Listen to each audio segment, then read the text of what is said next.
மேடையில் அமர்ந்திருக்கும் இங்கே வந்திருக்கும் உங்கள் அனைவருக்கும் என்னுடைய வணக்கம். Tamil is easier or should I continue in English? What is easier? English? Right, so a bit of Tamil, okay. So rather we go in Tanglish. It's a great opportunity for all of us to meet each other. I'm here bringing in the dreams of our Honorable Prime Minister Narendra Modi ji. I stand before you as a very, very humble Karyakarta of BJP. Whatever the status or the positioning the party gives me, I continue to work as a very humble and simple Karyakarta. The only idea or the work what we have to do is to take forward the goodwill, the kind of work BJP government and the Prime Minister has given this country for the last 12 years. Kerala is known as God's own country. But very unfortunately, we all have to agree that it's losing its flavor. Under the last several decades of rule of LDF and UDF, we have seen there has not been any growth of Kerala. How we would want it to see. Of course, literacy is there and we are extremely proud of that. But when it comes to the other infrastructure, the involvement of the companies coming and investing here, FDI, or you name it, we find it so difficult. Only those few who have been absolutely passionate about being in Kerala, and you know when it comes to Kerala, how each one of you feel and your heart beats for the land of Kerala. The true Keralite is what keeping. But we all have to accept and agree that the kind of growth which we wanted to see in Kerala is not happening. I did my very first Malayalam film way back in 92. I started with Uncle Bun and then Yadavam. It was way back in 92.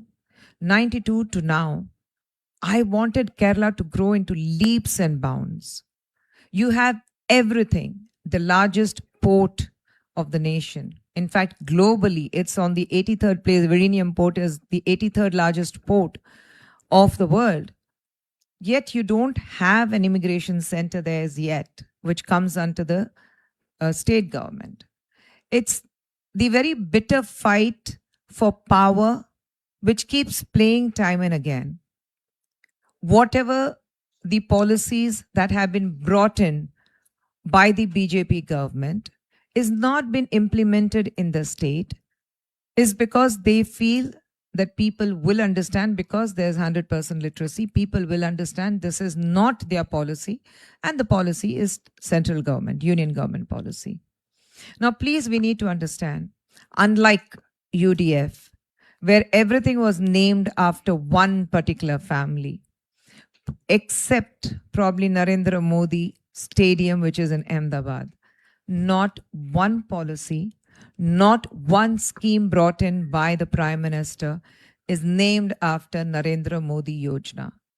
It's Pradhan Mantri Yojana. And the reason why it remains as Pradhan Mantri Yojana is because the Prime Minister has a vision of Viksit Bharat for 2047. As we celebrate 100 years of independence in 2047, the only dream which remains in the eyes of the Prime Minister, and which we all take it forward to, very esteemed people like you, is that by 2047, we need India to be a self-sufficient, self-sustainable country. We are working towards it. We have seen those who used to fly out of the country at every given opportunity because they thought that you have more broader spectrum to grow in life. But today, the same people are coming back to India. They're ready to invest in India. They're ready to stay here and become their own entrepreneur, their own bosses rather than working under someone else. We have doctors, we have lawyers, we have people from different walks of life in this room today. And they always say, there are two people you should never lie to. One is your doctor and one is your lawyer. So, you know, and anything which happens, of course, we all have a belief in God. But then it's like when you look at a doctor, he looks like a god to us in the time of crisis. When you're fighting a legal battle, your lawyer becomes the god because you believe in him. I say, believe in the governing body of the union government of BJP. Kerala needs BJP. The reason why it needs BJP, because from rock bottom 5 to top 3 countries of the world within a span of 12 years is not a joke. What the others couldn't achieve in 65 years of their governance, we have achieved in just 12 years. And we are doing something right. Definitely we are doing something right. That is why the Prime Minister time and again is chosen as the global leader for the umpteenth time this year again. So there is something we are doing right. We are taking the country forward. We are putting the map of India right at the top. Any issues in the world, whether it is the G2 summit, whether it is in NATO, whether it is in West Asia war, we all need to understand that world over the leader says, Pradhan Mantri avargal pesnada idu nadakum. Prime Minister needs to speak. Modi avargal pesnada, he can stop this problem. He can find a solution to this problem. So I think we all have to come together collectively.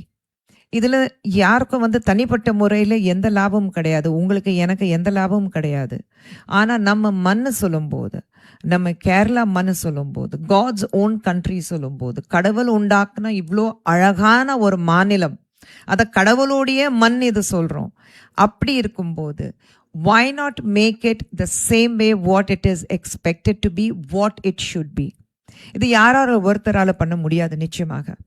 We all have to come together. We all have to fight against the corruption what we have been seen in the last 5 years under this LDF and prior to that UDF. மாத்தி corruption மட்டும்தான் நடக்குது. blame game மட்டும்தான் நடக்குது. மக்களுக்கு என்னது பண்ணியிருக்கீங்கன்னா அது மட்டும் வராது. Every time there's an issue, it's we who all stand up. இப்போ இந்த ஏரியாலே we went to a colony. Last 1 month there's been no drinking water. And what are we doing? Basic need is drinking water. Can we stay? குடிக்கிறதுக்கு தண்ணி இல்லாமல் நம்மளால மனுஷங்களால வாழ முடியுமா? ஒரு பசுவால் வாழ முடியாது, நம்ம வளர்க்குற செடியால் வாழ முடியாது. ஆனால் மனுஷங்களுக்கு குடிக்கிறதுக்கு தண்ணி இல்லைன்னா இதை விட ஒரு வெக்கக்கேடு வேறு எதுவுமே இருக்காது. ஆனால் அதுக்காக கூட நீங்கள் எந்த விவசாயம் பண்ணாமல் இருக்கீங்க.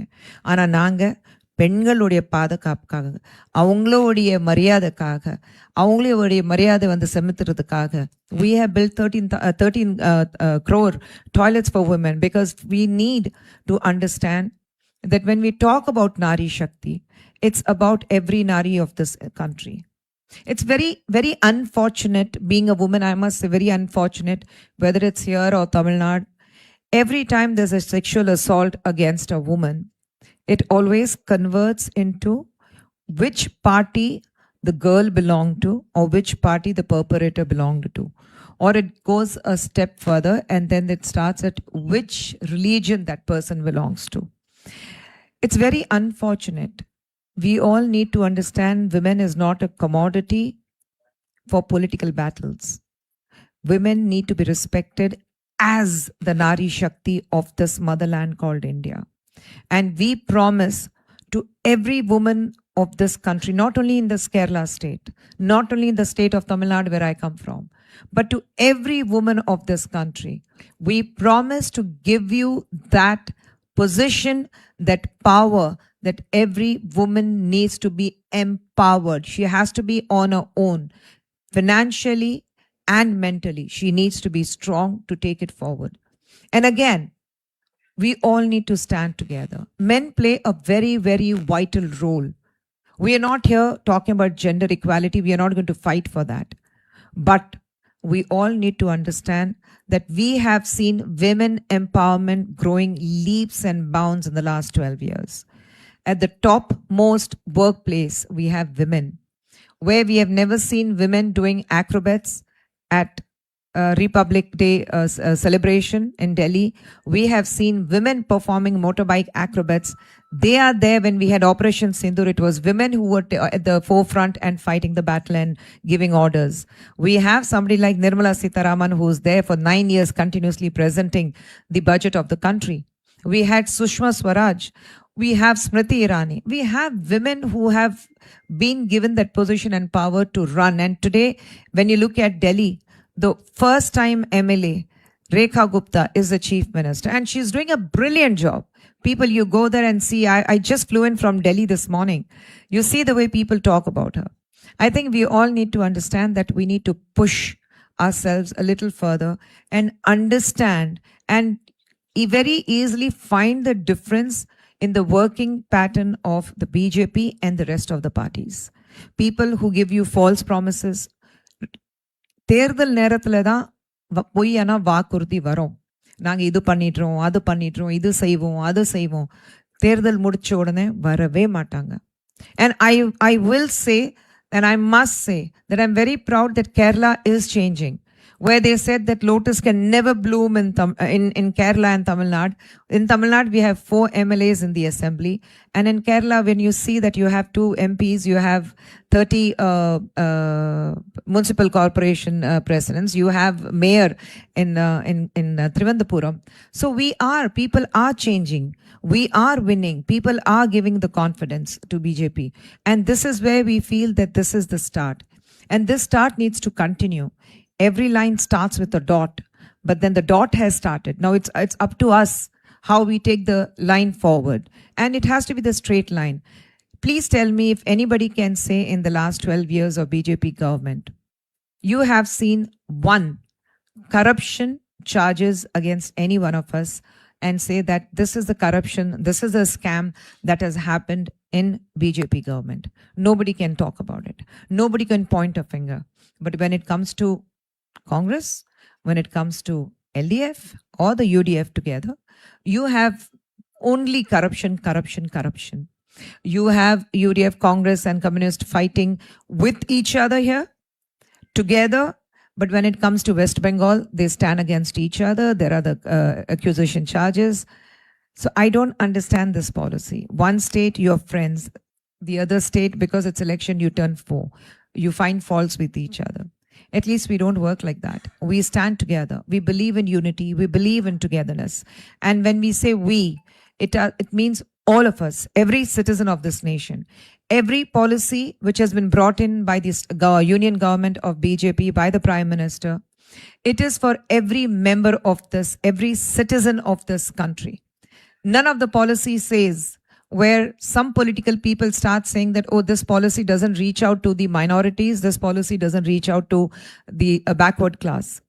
Every policy is for the people of this country, whether you vote for BJP or you don't vote for BJP.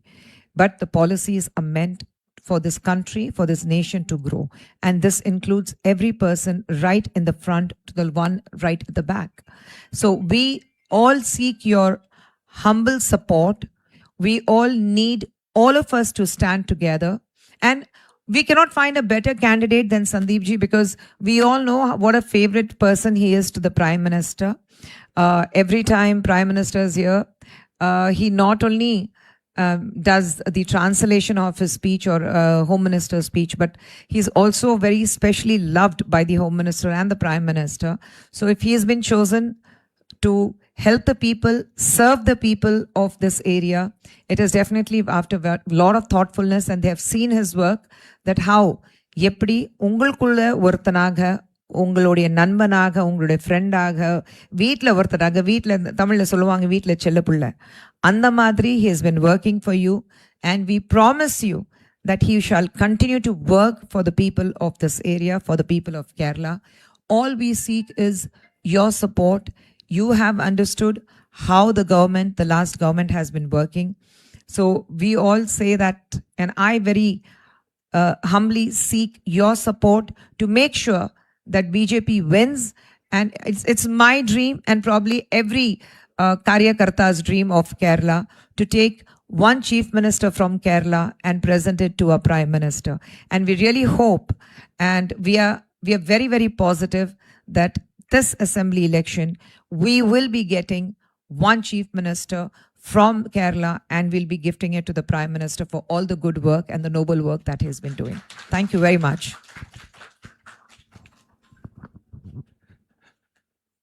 വളരെ മനോഹരമായി നമുക്കുള്ളിലേക്ക് കടന്നു വന്ന ഖുശ്ബുജി, സന്ദീപ് ജി നമ്മളിപ്പോൾ അഭിസംബോധന ചെയ്യുകയാണ്. ഒരു ചെറിയ അറിയിപ്പ്. ഒരു സ്വിഫ്റ്റ് കാർ 9815 ആ വണ്ടി ഒന്ന് ബ്ലോക്ക് ആയിട്ടുണ്ട്. ആ വണ്ടി ഒന്ന് മാറ്റണം. അതിൻ്റെ ഉടമസ്ഥർ ആരെങ്കിലും ഇവിടെ ഉണ്ടെങ്കിൽ സ്വിഫ്റ്റ് കാർ 9815 ഒന്ന് മാറ്റണം. അടുത്തതായി നമ്മളെ അഭിസംബോധന ചെയ്യാൻ വേണ്ടി നമ്മുടെ ഹരിഗീതപുരത്തിൻ്റെ താരമായി മാറിക്കഴിഞ്ഞിരിക്കുന്ന സന്ദീപ് വാചസ്പതിയെ അവർകളെ വാക്കുകളുടെ അധിപതിയെ ആദരപൂർവ്വം ക്ഷണിക്കുന്നു. ബഹുമാനപ്പെട്ട ശ്രീമതി ഖുശ്ബു സുന്ദർജി അടക്കം ഈ വേദിയിലും സദസ്സിലും ഇരിക്കുന്ന എല്ലാ ബഹുമാന്യ ജനങ്ങൾക്കും സാദര നമസ്കാരം. വളരെ വൈകിയെന്നറിയാം, എല്ലാവരും വിശന്നിരിക്കുകയാണ്. പക്ഷേ യോഗ നടപടി എന്ന നിലയിൽ മാത്രം 2 വാക്ക് നിങ്ങളോട് സംസാരിക്കാം. പ്രിയപ്പെട്ടവരെ, ഇവിടെ നമ്മുടെ ഖുശ്ബുജി വളരെ മനോഹരമായി എന്താണ് BJP ഉദ്ദേശിക്കുന്നത്, BJPയുടെ വികസന നയം എന്താണ്, BJP വന്നപ്പോൾ ഉണ്ടായ മാറ്റം എന്താണ് എന്ന് വളരെ ലളിതമായി അതേസമയം അതിമനോഹരമായി ഇവിടെ വിവരിച്ചു കഴിഞ്ഞിരിക്കും. അതിൽ കൂടുതലൊന്നും എന്തെങ്കിലും പറയണമെന്ന് ഞാൻ ആഗ്രഹിക്കുന്നില്ല. പക്ഷേ നമ്മുടെ ഹരിപ്പാടിനെ പറ്റി ആശങ്കയുള്ളവരാണ് ഇവിടെ ഇരിക്കുന്ന എല്ലാവരും. നിങ്ങളാണ് ഈ ഹരിപ്പാടിൻ്റെ മുഖങ്ങളാണ്. തീർച്ചയായും ഹരിപ്പാടിൻ്റെ ജനതയിൽ നല്ല സ്വാധീനവും ഹരിപ്പാട്ടെ പ്രമുഖങ്ങളായ വ്യക്തികളും എന്ന നിലയിൽ നിങ്ങളുടെ മനസ്സിലുണ്ടാകുന്ന മാറ്റം അത് ഹരിപ്പാട്ടെ ജനങ്ങൾക്കിടയിൽ പ്രതിഫലിക്കുമെന്ന കാര്യം ഉറപ്പാണ്. നമ്മുടെ നാടിനെ കഴിഞ്ഞ കുറേ കാലങ്ങളായി ഈ നിലവിലുള്ള MLA ആണ് പ്രതിനിധീകരിച്ചു കൊണ്ടിരിക്കുന്നത്. അദ്ദേഹത്തിൻ്റെ വ്യക്തിപരമായ കഴിവുകളെപ്പറ്റി, അദ്ദേഹത്തിൻ്റെ മഹത്വത്തെപ്പറ്റിയൊന്നും നമുക്ക് എതിരഭിപ്രായമോ അദ്ദേഹത്തെ വ്യക്തിപരമായി ഇകഴ്ത്താനോ ഒന്നും നമ്മൾ തയ്യാറല്ല. പക്ഷെ നാം ഒരു കാര്യം ചിന്തിക്കണം. 26-ാം വയസ്സിൽ അദ്ദേഹം നിങ്ങളുടെ മുൻപിലേക്ക് കടന്നു വരുമ്പോൾ അദ്ദേഹം വെറും ഒരു KSU നേതാവായിരുന്നു. അതിനുശേഷം അദ്ദേഹം യൂത്ത് കോൺഗ്രസ് നേതാവായി, കോൺഗ്രസ് നേതാവായി, പ്രതിപക്ഷ നേതാവായി, ആഭ്യന്തരമന്ത്രിയായി, അഖിലേന്ത്യാ നേതാവായി, പ്രദേശ് കോൺഗ്രസ് കമ്മിറ്റിയുടെ അധ്യക്ഷനായി. പലവിധങ്ങളായ അദ്ദേഹത്തിൻ്റെ കരിയർ ഗ്രോത്ത് ഈ ഹരിപ്പാടിൻ്റെ മണ്ണിൽ ചൂടുറപ്പിച്ച് നിന്നുകൊണ്ട് ഒരുപക്ഷെ ഇവിടെ ഇരിക്കുന്ന പലരും നൽകിയ പിന്തുണയുടെ അടിസ്ഥാനത്തിലാകും. പക്ഷെ എന്താണ് ഹരിപ്പാടിന് മാത്രം തിരികെ കിട്ടിയത് എന്ന ഒരു ചോദ്യം അപ്പോഴും വളരെ പ്രസക്തമാണ്. അദ്ദേഹത്തിൻ്റെ കരിയറിലെ വലിയ വലിയ പടവുകൾ ചവിട്ടി കയറി അദ്ദേഹം വലിയ നേതാവായി. പക്ഷേ ഹരിപ്പാട്ടെ ജനങ്ങളെപ്പറ്റി നോക്കൂ നിങ്ങൾ. ഇന്നും നമുക്ക് കുടിവെള്ളം എന്നുള്ളത് കിട്ടാക്കനിയാണ്. ഇവിടെ മാഡം പറഞ്ഞതുപോലെ നമ്മുടെ നാടിൻ്റെ അടിസ്ഥാന ആവശ്യങ്ങളെ പോലും ഇന്ന് വികസനമെന്ന് പേരിട്ട് വിളിക്കുന്നു എന്നത് വളരെ ഒരു പരിതാപകരമായ അവസ്ഥയാണ്. ഒരു നാടിന് കുടിവെള്ളം കൊടുക്കുന്നത് വികസനമാകുമോ എന്നതാണ് പരമപ്രധാനമായ ചോദ്യം. അതൊരു പ്രാഥമികമായി ഉണ്ടാകേണ്ട ഏതൊരു ജനിച്ചു വീഴുന്ന, മാഡം പറഞ്ഞതുപോലെ ഒരിക്കൽ ചെടി മുതൽ മനുഷ്യൻ വരെയുള്ള എല്ലാ ജീവജാലങ്ങൾക്കും ആവശ്യമുണ്ടാകേണ്ട വസ്തുവാണ് കുടിവെള്ളം എന്നുള്ളത്. അത് തരുന്നത് പോലും എന്തോ ഔദാര്യമാണ്, വികസനമാണ് എന്ന മട്ടിലാണ് ഇവിടെ അവതരിപ്പിക്കപ്പെടുക. ഒരിടത്തൊരു പുഴയുണ്ടായാൽ പാലമുണ്ടാവുക എന്നത് സ്വാഭാവികമായ നടപടിക്രമമാണ്. അതും ഇവിടെ വികസനമാണ്. മനുഷ്യന് സഞ്ചരിക്കാൻ മികച്ച റോഡുകൾ അടിസ്ഥാനപരമായ ആവശ്യമാണ്. അപ്പം ഇതിനെയൊക്കെ വികസനമെന്ന് പേരിട്ട് വിളിക്കുകയാണ്. പക്ഷേ ഹരിപ്പാടിനെ സംബന്ധിച്ച് ഗതികേടെന്ന് പറയട്ടെ, അടിസ്ഥാന ആവശ്യങ്ങൾ പോലും ഇവിടെ ഇല്ല. നമുക്കറിയാം കുടിവെള്ള പദ്ധതിയുടെ കാര്യം. പള്ളിപ്പാട് കേന്ദ്രീകരിച്ച് ഒരു വലിയ വാട്ടർ ടാങ്ക് പണിതിട്ടിട്ട് ഏകദേശം 10-16 വർഷമായി അല്ലെ. നമ്മൾ വേഴാമ്പലിനെ പോലെ ഹരിപ്പാട് ജനത കാത്തിരിക്കുകയാണ്, എന്നാണ് ആ പദ്ധതിയിൽ കൂടി അല്പം വെള്ളം കിട്ടുന്നത്. നാളിതുവരെ ഉണ്ടായിട്ടില്ല. ഇനി ഞാൻ മനസ്സിലാക്കുന്നത് ഇനി ഒരു 5-6 വർഷം കഴിഞ്ഞാൽ പോലും അത് പ്രവർത്തന സജ്ജമാകുമെന്ന് തോന്നുന്നില്ല. നമ്മുടെ റോഡുകളുടെ അവസ്ഥ എന്താ? സത്യത്തിൽ സംഘടനാ യാത്രയുടെ ഭാഗമായി ഹരിപ്പാട്ട് കാറിലൊക്കെ യാത്ര ചെയ്യുമായിരുന്നെങ്കിൽ കഴിഞ്ഞ 3 ദിവസമായി രഥത്തെ കയറിപ്പോയി എനിക്കിപ്പോൾ അനങ്ങാൻ വയ്യാത്ത അവസ്ഥയായി. സകല ജോയിന്റുകളും ഇളകി. നമ്മുടെ വാഹനം 3-4 തവണയാണ് റിപ്പയറിന് കയറ്റിയത്. കാരണം റോഡെന്നുള്ള സങ്കല്പം പോലും ഇല്ല. സത്യത്തിൽ ഇങ്ങനെ ഒരു സ്ഥലം എങ്ങനെയാണ് അദ്ദേഹത്തിന് ഇവിടെ 25 വർഷം ജനപ്രതിയായി ഇരിക്കാൻ സാധിച്ചത് എന്നത് അതിശയമായിരിക്കുന്നു. റോഡെന്നുള്ള സങ്കല്പം എവിടെയുമില്ല, കുടിവെള്ളമില്ല. ഞാൻ പിന്നെ ആശുപത്രിയുടെ സംവിധാനം, അദ്ദേഹത്തിൻ്റെ ദീർഘവീക്ഷണമില്ലായ്മയുടെ 2 കാര്യങ്ങൾ പറഞ്ഞ് ഞാൻ അവസാനിപ്പിക്കാം. ഒന്ന്, നമ്മുടെ നാരകത്തറയിലെ ബൈപ്പാസ്. നമുക്കറിയാം ഇപ്പോൾ ഇവിടെ നടക്കുന്ന പദ്ധതി ദേശീയപാതയുമായി ബന്ധപ്പെട്ട് കേന്ദ്ര സർക്കാർ നടപ്പാക്കുന്ന പദ്ധതിയാണ്.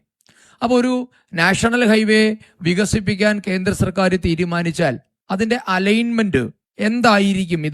അതിൻ്റെ ഒരു final plan central government national highway authority മുഖാന്തരം അയച്ചു കൊടുക്കുക ജില്ലാ കളക്ടർക്കും MP-ക്കും MLA-ക്കും തഹസിൽദാരും അടക്കമുള്ളവരുടെ ഓഫീസുകളിലേക്കാണ്. സ്വാഭാവികമായും സെൻട്രൽ ഗവൺമെൻറ് ഉദ്യോഗസ്ഥന്മാർക്ക് അറിയില്ല എവിടെയൊക്കെ ഇതിന് അപ്രോച്ച് റോഡ് വേണം, എവിടെയൊക്കെ ഫ്ലൈ ഓവറുകൾ വേണം, അണ്ടർപാസ് എവിടെയാണ്. അവർക്കൊരു ജനറൽ കാര്യങ്ങളെ അറിയുകയുള്ളൂ. പക്ഷേ നമുക്കറിയാം ഒരു പ്ലാൻ വന്നാൽ എത്രയോ മാറ്റങ്ങൾ ജനങ്ങളുടെ ആവശ്യത്തിനനുസരിച്ച് ദേശീയപാതയിൽ മാറ്റം വരണം.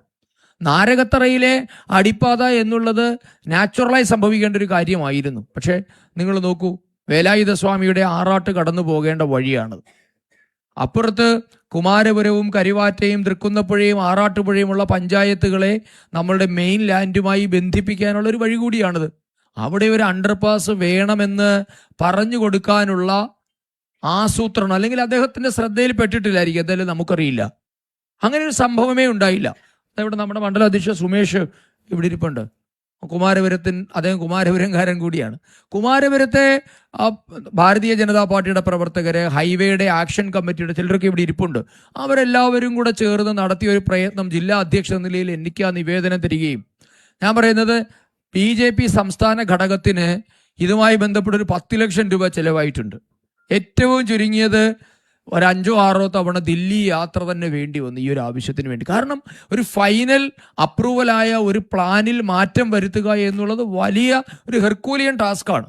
അത് നമ്മളുടെ സംസ്ഥാന അധ്യക്ഷൻ ഏറ്റെടുത്തു. നമ്മുടെ ദേശീയ നിർവാഹക സമിതി കൃഷ്ണദാസ് ജി, ഇവരെ രണ്ടുപേരും ഞാനുമായി നടത്തിയ ഇടപാടുകൾ എത്രയോ നാളുകൾ നീണ്ടു നിന്നിട്ടാണ് നമുക്ക് നാരകത്തറയിൽ ഒരു അടിപ്പാത നമുക്ക് അനുവദിച്ച് കിട്ടിയതെന്ന് നിങ്ങൾക്കറിയാം. രണ്ടാമത്തെ ഉദാഹരണം എന്താ, ഇപ്പോൾ ഹരിപ്പാട് താലൂക്ക് ആശുപത്രിയുടെ മുൻപിലേക്ക് വരുന്ന ഫ്ലൈ ഓവർ നിങ്ങൾക്ക് ശ്രദ്ധിച്ചാൽ അറിയാം. ഇപ്പോഴത്തെ പ്ലാൻ മുഖാന്തരം അവിടെ ഒരു ഫ്ലൈ ഓവർ വന്നാൽ നമുക്കൊരാൾക്കും താലൂക്ക് ആശുപത്രിയിൽ പോകാൻ പറ്റില്ല. നമുക്ക് ഹരിപ്പാട് താലൂക്ക് ആശുപത്രിയിലേക്ക് ഒരു ആംബുലൻസോ വാഹനമോ കയറണമെങ്കിൽ ഒരുപക്ഷെ മാധവ ജംഗ്ഷനിൽ ചെന്ന് U-ടേൺ അടിച്ചു വരേണ്ടി വരും. സത്യത്തിൽ ഒരു 2 പില്ലർ കൂടി മുൻപോട്ടേക്ക് തള്ളിയിട്ടാൽ, വടക്കേ ഭാഗത്തേക്ക് 2 പില്ലർ കൂടി അധികം വന്നാൽ അതിനടിയിൽ കൂടെ നമുക്ക് ആശുപത്രിയിലേക്ക് കയറാം. പക്ഷെ ഇപ്പോൾ വരുന്ന പ്ലാൻ അനുസരിച്ച് താലൂക്ക് ആശുപത്രിയുടെ മുൻപിൽ പില്ലർ തീരുകയാണ്. പിന്നെ വരുന്നത് അപ്രോച്ച് റോഡാണ്. ആ അപ്രോച്ച് റോഡ് എന്ന് പറയുന്നത് നിങ്ങൾക്കറിയാം, 2 വശത്തും മതിൽ കെട്ടിയതുപോലെയാണ് അപ്രോച്ച് റോഡ് വരിക. ഒരു മനുഷ്യന് അപ്പുറം ഇപ്പുറം പോകാൻ പറ്റില്ല. ഞാൻ പറഞ്ഞത് ഇതൊക്കെയല്ലേ ഒരു ജനപ്രതിനിധിയുടെ ചുമതല? എവിടെയായിരുന്നു ഇദ്ദേഹം? നമ്മൾ പറയുമ്പോൾ ഇതൊക്കെ രാഷ്ട്രീയമായിട്ട് തോന്നാം, പക്ഷെ അദ്ദേഹത്തിന്റെ ചുമതല നിർവഹിക്കുന്നതിൽ അമ്പേ പരാജയപ്പെട്ടു എന്നതിന് ഇതിലും വലിയ ഉദാഹരണമുണ്ട്. ഈ 2 ഉദാഹരണം നോക്കിയാൽ മതി. അദ്ദേഹത്തിന് ഹരിപ്പാടെ പറ്റി കൺസേണേ ഉണ്ടായിട്ടില്ല, അല്ലെങ്കിൽ ഹരിപ്പാട് അദ്ദേഹത്തിന്റെ ദൃഷ്ടിയിലേ ഇല്ലായിരുന്നു എന്ന് മനസ്സിലാക്കാൻ. ബാക്കി കാര്യങ്ങളൊന്നും ഞാൻ പറയുന്നില്ല. താലൂക്ക് ആശുപത്രിയുടെ അവസ്ഥ കേരളത്തിലെ തന്നെ ഏറ്റവും പഴക്കം ചെന്ന താലൂക്ക് ആശുപത്രികളിൽ ഒരെണ്ണമാണ്. തുടങ്ങിയ സ്ഥലത്ത് നിൽക്കുകയാണ് അല്ലെ. 2 മനുഷ്യര് നമ്മുടെ ഡയാലിസിസ് യൂണിറ്റിൽ നിന്നും ഇൻഫെക്ഷനായി മരിച്ചു പോയിട്ട് 3 മാസമേ ആയിട്ടുള്ളൂ. എവിടെ എന്തായിരുന്നു അന്ന് MLA ഒഴുക്കിയ മുതലക്കണ്ണീര്? അന്ന് വലിയ പ്രസ്താവനകളായിരുന്നു. ആരോഗ്യവകുപ്പിനെ കുറ്റപ്പെടുത്തിക്കൊണ്ട് MLA നെടുങ്കൻ പ്രസംഗങ്ങളൊക്കെ നടത്തി. അന്ന് ഹരിപ്പാട്ടെ ജനങ്ങൾക്ക് അദ്ദേഹം കൊടുത്തൊരു വാഗ്ദാനമുണ്ട്, ഇത് ഉന്നത മെഡിക്കൽ ടീം അന്വേഷിക്കും, അവർക്ക് കോമ്പൻസേഷൻ കൊടുക്കും. എവിടെ? കോമ്പൻസേഷനും കൊടുത്തില്ല, ഉന്നതതല സംഘവുമില്ല, അന്വേഷണ റിപ്പോർട്ടുമില്ല. ആ ഡയാലിസിസ് യൂണിറ്റ് ഇന്നും അടഞ്ഞു തന്നെ. അപ്പൊ ഇതൊക്കെയാണ് ഒരു മനുഷ്യന്റെ പ്രാഥമികമായ ആവശ്യങ്ങളാണ്. ഇതിനൊന്നും വികസനം എന്ന് പറയാൻ പറ്റില്ല. ഇതിനും അപ്പുറത്തേക്കാണ് വികസനം. വരുന്ന തലമുറയ്ക്ക് ഹരിപ്പാടുമായി ഒരു പൊക്കിൾക്കൊടി ബന്ധമുണ്ടാകാൻ, ഈ നമ്മുടെ കുഞ്ഞുങ്ങൾ ഹരിപ്പാട്ട് വളർന്നു വരാൻ എന്ത് ഫെസിലിറ്റിയാണ് അദ്ദേഹം ഒരുക്കിയിട്ടുള്ളത്? നല്ലൊരു കോളേജ് ഉണ്ടോ ഹരിപ്പാടിന്? ഒരു പക്ഷേ TKM കോളേജ് തുടങ്ങിയിട്ട് എനിക്കൊന്ന് 70 വർഷമായി, 68 വർഷം കഴിഞ്ഞു തോന്നുന്നു TKM കോളേജ്.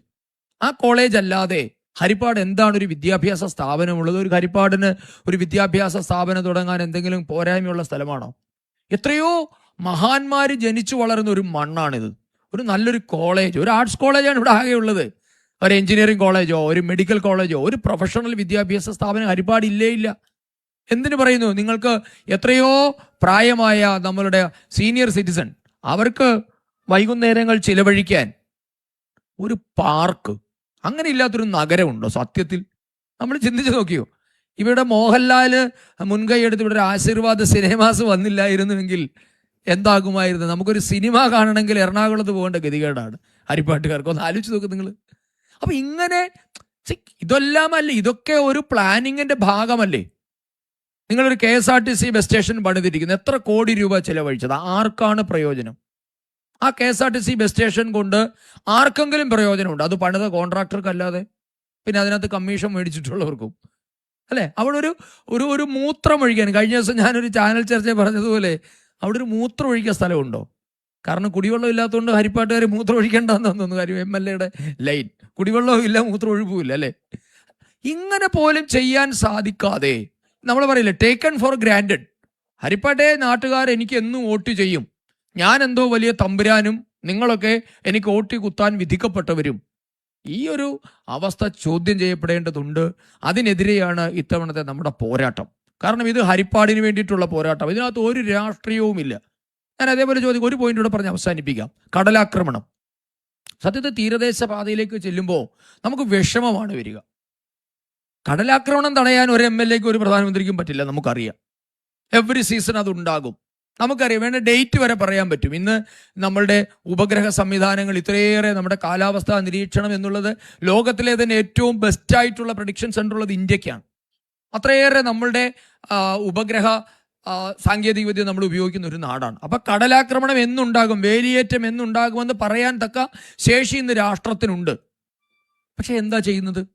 കടലാക്രമണം വന്ന് ജനങ്ങളുടെ വീട് മുഴുവൻ തകർന്നു പോയി, 4-5 പേരെ കാണാതായി കഴിയുമ്പോൾ അവരുടെ ബോഡി കിട്ടുമ്പോൾ MLA ഓടി വരും, കെട്ടിപ്പിടിക്കും, കരയും, ചിരിക്കും, ഫോട്ടോ എടുക്കും, പത്രത്തിൽ ഫോട്ടോ വന്നു, MLA ഹാപ്പി. ഇതിനൊരു MLA-യുടെ ആവശ്യമില്ല. എന്താണ് അടുത്ത 6 മാസത്തിനുള്ളിൽ കടലാക്രമണം ഇവിടെ ഉണ്ടാകും. എന്താണ് ഈ ജനങ്ങളെ സംരക്ഷിക്കാൻ ചെയ്ത നടപടി? എന്താ? ഒരു കടൽ ഭിത്തി കിട്ടാൻ എത്ര വർഷമായി? ഇപ്പൊ ഞാൻ തീരദേശം പോകുമ്പോൾ കാണുന്നതാണ്, വലിയ ബോർഡുകളാണ്. 500 കോടി രൂപ അനുവദിച്ചു പോലും. 500 കോടി അനുവദിച്ചെങ്കിൽ എവിടെയെങ്കിലും കാണണ്ടേ? അപ്പൊ ഇത് തെരഞ്ഞെടുപ്പ് സ്റ്റണ്ടുകളുമായി ബന്ധപ്പെട്ട് അദ്ദേഹം ഒരു മാസ്റ്റേഴ്സ് എടുത്തുള്ള ഒരാളാണ് തെരഞ്ഞെടുപ്പ് സ്റ്റണ്ടിന്റെ കാര്യത്തിൽ. അപ്പൊ അത് കൃത്യമായി നടക്കുന്നുണ്ട്. ഇക്കാര്യങ്ങൾ നമുക്ക് ഇത്തവണ ചോദ്യം ചെയ്തേ മതിയാവുകയുള്ളൂ. ഇത്തരം നിരവധി കാര്യങ്ങൾ, ഒരു പാലത്തിന്റെ കാര്യം വന്നാൽ നമുക്കറിയാം, ഇപ്പോഴും തൃക്കുന്നപ്പുഴ, ആറാട്ടുപുഴ പഞ്ചായത്തുകളെ നമ്മളുടെ മെയിൻ ലാൻഡുമായി ബന്ധിപ്പിക്കാൻ 2 പാലങ്ങളേ ഉള്ളൂ അല്ലെ? ഒരു സുനാമി ആഞ്ഞടിച്ച പ്രദേശമാണത്. ഞാൻ ആ സുനാമിയിൽ 2 ആഴ്ചക്കാലം ആ പ്രദേശത്ത് സേവാപ്രവർത്തനത്തിന് പോയ ഒരാളാണ്, സേവാഭാരതിയോടൊപ്പം. തൃക്കുന്നപ്പുഴ, ആറാട്ടുപുഴ പഞ്ചായത്തുകൾക്ക് ഒരു അത്യാപത്തുണ്ടായാൽ അവരെവിടേക്ക് ഓടും? അവരെങ്ങനെ കരയിലേക്ക് വരും? ഇതൊക്കെയല്ലേ ഒരു ജനപ്രതിനിധിയുടെ ആസൂത്രണം എന്ന് പറയുന്നത്? ഈ ആറാട്ടുപുഴ തെക്കുന്ന പ്രദേശം ധാരാളം മത്സ്യബന്ധനം നടക്കുന്ന ഒരു മേഖലയാണ്. അവരെ പിടിക്കുന്ന മത്സ്യം എവിടെ സംഭരിക്കും? എങ്ങനെ സംസ്കരിക്കും? റീറ്റെയിൽ മാർക്കറ്റിൽ അവരിന്ന് റോഡിൽ നിരത്തിയിട്ട് വിൽക്കുകയാണ്. പിടിക്കുന്ന മീൻ എങ്ങനെയെങ്കിലും ഒഴിവാക്കി കൊടുക്കണം. അപ്പൊ ഇങ്ങനെയൊക്കെയുള്ള ദീർഘകാല അടിസ്ഥാനത്തിലേക്കുള്ള പദ്ധതികൾ ആസൂത്രണം ചെയ്തതിൽ അമ്പേ പരാജയപ്പെട്ടിരിക്കുന്നു നമ്മളുടെ ജനപ്രതിനിധി. അതുകൊണ്ട് ദയവ് ഇത്തവണ നമുക്ക് ഒരു മാറ്റം, നമ്മൾ മാറ്റം എന്ന് പറയുന്നത് എല്ലാ അർത്ഥത്തിലുമാണ്, കേവലം രാഷ്ട്രീയ മാറ്റമല്ല. രാഷ്ട്രീയ മാറ്റത്തിലൂടെ ഉണ്ടാകുന്നത് തലമുറ മാറ്റമാണ്. തലമുറ മാറ്റത്തിലൂടെ ഉണ്ടാകുന്നത് ചിന്തയിലും ആശയത്തിലുമുള്ള മാറ്റമാണ്. ആ ഒരു മാറ്റം ഉണ്ടായാൽ മാത്രമേ ഹരിപ്പാടിന് ഒരു വികസനം എന്ന് പറയുമ്പോൾ മുമ്പ് പറഞ്ഞാൽ കെട്ടിടം പണിയുന്നതല്ല വികസനം. വികസനം എന്നുള്ളത് വലിയ തലങ്ങളുള്ള ഒരു പദമാണ്. അപ്പൊ യഥാർത്ഥ വികസനം, ദ റിയൽ ചേഞ്ച് എന്താണ് എന്ന് ഹരിപ്പാടിന് മനസ്സിലാക്കി കൊടുക്കാൻ ഭാരതീയ ജനതാ പാർട്ടിയുടെ സ്ഥാനാർത്ഥിയായി മത്സരിക്കുന്ന എനിക്കൊരവസരം തരണമെന്നാണ് ഞാൻ എല്ലാവരോടും അഭ്യർത്ഥിക്കുക. ഞാൻ എല്ലാവരോടും പറയുന്നൊരു കാര്യമുണ്ട്, എനിക്കൊരവസരമേ എനിക്കും തരാവൂ. ആദ്യ അവസരത്തിൽ ഞാൻ പരാജയപ്പെട്ടാൽ 2ാമത്തെ അവസരം നിങ്ങൾ എനിക്ക് തരരുത്, എന്നെയും തോൽപ്പിക്കണം എന്ന ഒരു ബ്ലാങ്ക് ചെക്കാണ് നമ്മൾ ജനങ്ങളുടെ മുൻപാകെ വെക്കുന്നത്. ആ ഒരു അർത്ഥത്തിൽ ഇത്തവണ ഒരു യഥാർത്ഥ മാറ്റം ഉണ്ടാക്കാൻ താമര അടയാളത്തിൽ നിങ്ങളെല്ലാവരും വോട്ട് ചെയ്യണമെന്ന് മാത്രം അഭ്യർത്ഥിച്ചുകൊണ്ട് നിർത്തുന്നു. വന്ദേ മാതരം. പ്രിയമുള്ളവരെ, ഒരു കാര്യം കൂടി സൂചിപ്പിക്കുന്നു. ഈ സമയത്ത് ഓൾ കേരള ഫോട്ടോഗ്രാഫ് അസോസിയേഷന് വേണ്ടി നമ്മുടെ ബാസി സ്റ്റുഡിയോയിലെ ബൗരായേട്ടനെ ക്ഷണിക്കുകയാണ്. കോടമ്പാക്കത്ത് വെച്ച് മുൻപ് ഖുശ്ബു അവരുടെ ഫോട്ടോ എടുത്ത് ഇന്നും വീട്ടിൽ സൂക്ഷിച്ചിട്ടുള്ള ആളാണ് ബൗരായേട്ടൻ. അദ്ദേഹത്തിന് വീണ്ടും ഈ ഒരു അവസരം നിർബന്ധമായി വേണമെന്ന് പറഞ്ഞു. അറിയാലോ, നമ്മുടെ ഹരിപ്പാടിൻ്റെ എല്ലാവരുടെയും ചിത്രങ്ങൾ പകർത്തിയിട്ടുള്ള ബൗരായേട്ടനെ വളരെ ആദരപൂർവ്വം ഖുശ്ബു അവരുകളെ സ്വീകരിക്കാൻ വേണ്ടി ക്ഷണിക്കുന്നു. നമ്മുടെ ഇന്ത്യയുടെ കൺവീനർ, ലീഗൽ സെൽ കൺവീനർ കൂടിയായിട്ടുള്ള അഡ്വക്കേറ്റ് ശ്രീകുമാർ സാറിനെ ക്ഷണിക്കുന്നു.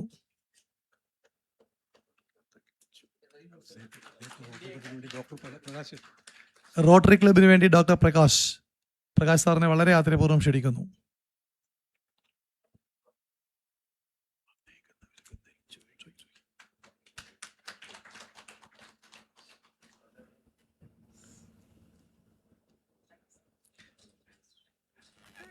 നിങ്ങളുടെ മുമ്പിലേക്ക് ഒരു കാര്യം കൂടി വെക്കുകയാണ്. ഈ കഴിഞ്ഞ ലോക്സഭാ ഇലക്ഷനിൽ KC വേണുഗോപാലിന് കിട്ടിയത് 48,466 വോട്ടുകൾ.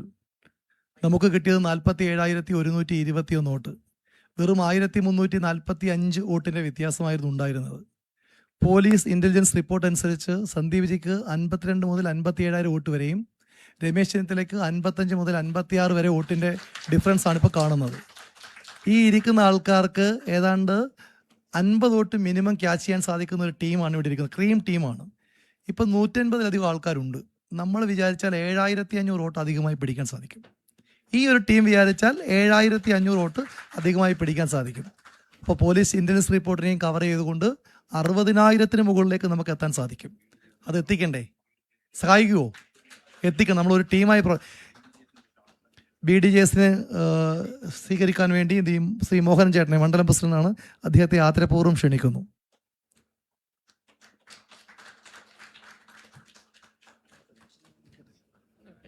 ഈ യോഗത്തിന് നന്ദി പറയാൻ വേണ്ടി സുമേഷ് ജിയെ ക്ഷണിക്കുന്നു. ഹരിപ്പാട് മണ്ഡലം കമ്മിറ്റിയുടെ അധ്യക്ഷൻ കൂടിയാണ് അദ്ദേഹം. ഈ വൈകിയ വേളയിൽ നമ്മളോട് സംവദിച്ച സന്ദീപ് വചസ്പതിയും ഖുശ്ബു മേഡവും നമ്മൾ എന്താണ് ചെയ്യേണ്ടതെന്നും പറഞ്ഞു കഴിഞ്ഞു. അപ്പം അധികം സംസാരിക്കുന്നില്ല. ഈ യോഗത്തിലെത്തിയ എല്ലാവർക്കും ഒറ്റ വാക്കിൽ നന്ദി പറഞ്ഞുകൊണ്ട് നിർത്തുന്നു. നന്ദി, നമസ്കാരം. നമുക്കിപ്പോൾ ഭക്ഷണം ക്രമീകരിക്കുകയാണ്. ഒരു 50 പേർക്കാണ് ആദ്യം ഇരിക്കാൻ സാധിക്കുന്നത്. നമുക്ക് 2 ഇതായിട്ടിരിക്കാം. അപ്പോൾ അതിന് മാഡത്തോടൊപ്പം ഫോട്ടോ എടുക്കാൻ ആഗ്രഹിക്കുന്ന ആൾക്കാർക്ക് വലിയ തിരക്കില്ലാതെ പെട്ടെന്ന് എടുക്കാം.